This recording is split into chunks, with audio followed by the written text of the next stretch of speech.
Hello everyone. Welcome back to another Commander review for Magic the Gathering. We are starting the Future Sight set today, and we are starting off with Baru Fist of Krosa, which is going to be introducing a new keyword mechanic that unfortunately is not usable at all in the Commander format, but I will go over it for not just this commander, but for the remaining 4 commanders with this keyword ability. But first, Baru Fist of Krosa is a legendary human druid with a power and toughness of 4/4 and a mana value of 5, 3 generic and 2 green mana.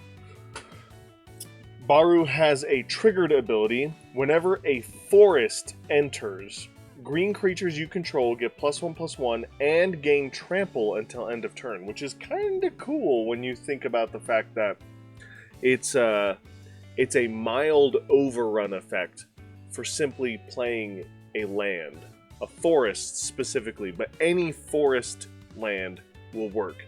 It doesn't have to be just basic forests, it can be any forest that comes into play. And it gives you a small little overrun effect, and that is awesome. Now, to the special keyword, Grandeur. Grandeur is discard another card named blank. In this case, it is discard another card named Baru Fist of Krosa. If you do that, create an XX green worm creature token where X is the number of lands you control. So that's pretty cool. You can discard a Baru from your hand to have the Baru in play, create a hopefully giant XX worm token, and then on your next turn after it doesn't have summoning sickness anymore, or maybe you do this on your opponent's end step, and so that way your worm doesn't have summoning sickness at the beginning of your turn.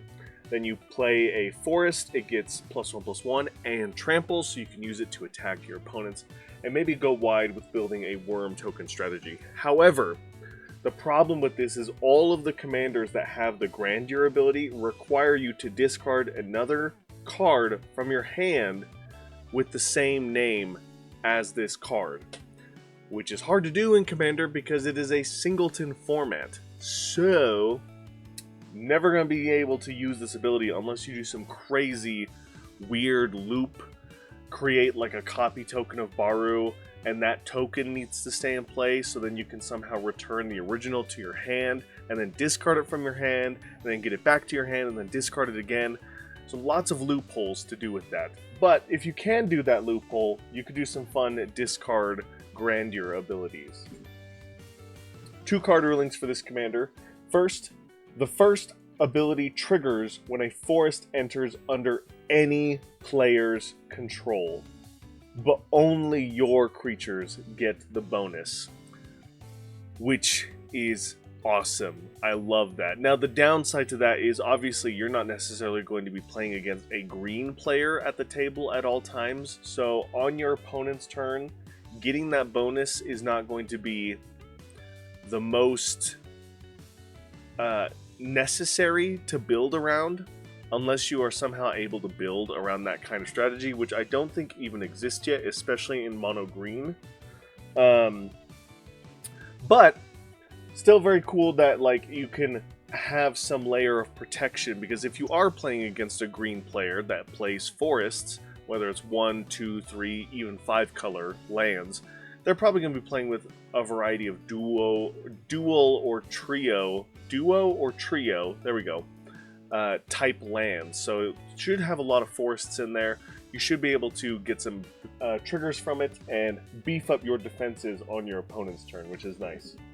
Second rule, the size of the worm token is determined when the activated ability resolves. It won't change as the number of lands you control changes, which is fair. It is an XX creature token where X is equal to the number of lands you control, not it is a worm creature token that gets +1/+1 for each land you control, right? So that wording is important. When the ability resolves, based on the number of lands you have in play, that's the power toughness of the worm. Now, card to synergize with this commander, Avenger of Zendikar. Very classic, iconic card for any commander deck, honestly. It is just really good, especially when you are doing a lot of ramping, lots of landfall, whether you're doing token strategies, whatever it is. Great card throughout the years of Magic's history. Not really much else to say about it. However, what I do want to say is this weird, fun deck idea. Now, it's not the most supportive deck idea. It needs a lot of help. But we have seen more growth of this archetype coming.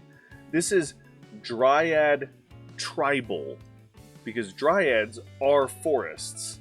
So if we build a Dryad token deck, filling our deck with ways to create Dryad tokens, green is extremely strong at token decks, whether it's doubling the number of tokens you make, whether it is populating the tokens you make. And every time you create one of these Dryad tokens, or you create a token copy of Dryad Arbor, you will trigger your commander, and you can easily overrun your opponents with this archetype if you can get the engine going. There's not a ton of support for Dryad, specifically Tribal. However, I would not be surprised if a day comes where we can. And I know it's not in this presentation, but in our Lorwyn Eclipsed set, we did get a Changeling that is a Dryad, but more importantly, it creates a Mutavault token, which is another land that you can then make more token copies of and overrun your opponents that way with some cool, crazy shenanigans that the Mutavault token has. And that's going to do it for Baru Fist of Krosa. Very cool stuff, and of all of them, probably my favorite of the Grandeur commanders, because even though we can't use the Grandeur ability, it is a singleton format, the fact that you can just play a ton of forests and overrun your opponents with your commander just by playing lands is really cool, or even putting lands into play is very, very cool. I really like this commander. Very, very fun build around.